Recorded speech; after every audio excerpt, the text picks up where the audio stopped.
సికింద్రాబాద్ రక్షణ శాఖ భూముల్లో అక్రమంగా నిర్మించిన కట్టడాలను కంటోన్మెంట్ అధికారులు కూల్చివేశారు. పికెట్ ఎరుకల బస్తీలో నిర్మాణంలో ఉన్న భవనాన్ని పోలీస్ బందోబస్తు మధ్య అధికారులు నేలమట్టం చేశారు.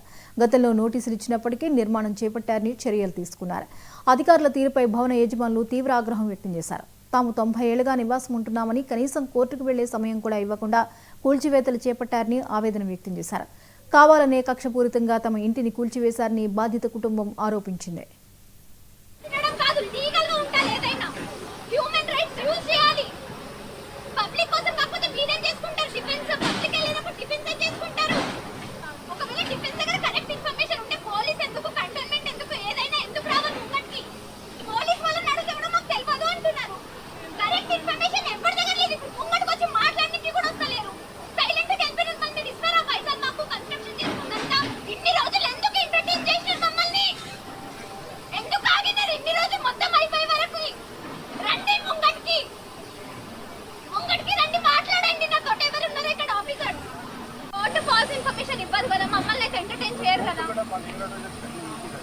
सर स्टडी చేయాలి స్టడీ స్టడీ ఫాదర్ నైన్త్ కట్లెట్ల డేట్ ఇస్తారు మళ్ళీ ఏం చేయడానికి డేట్ ఇచ్చినారు సార్ మాకు కొత్త కట్టలేదు కదండి పాత ఉన్నాయి కదా డేట్ ఇచ్చినారు కదా సార్ మాకు ఏం కట్టున్నామండి మా ఊరికి ఎందుకు వచ్చింది సార్ మేము ఇన్ని ఏజ్ ఉన్నప్పుడు ఇప్పుడే వచ్చింది ఎందుకు చేస్తున్నారు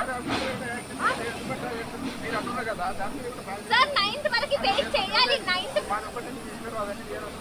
అవన్నీ తీయాలని అనట్లేదు సార్ మాకు వచ్చిన ప్రాబ్లం ఎవరికి వచ్చింది మాకు వచ్చిన ప్రాబ్లం ఎవరికి వస్తుంది మేమందరం యూనిటీగా అనుకున్నాం ఇల్లు కులాట్ కట్టుకున్నాము సార్ సార్ మొత్తం కుల బట్ట కట్టుకున్నాం సార్ కావాలని ఏం కట్టుకోలేదు డబ్బు నుండి కట్టుకోలేదు మొత్తం ఇంకా నీళ్ళు వెళ్ళిపోయింది పబ్లిక్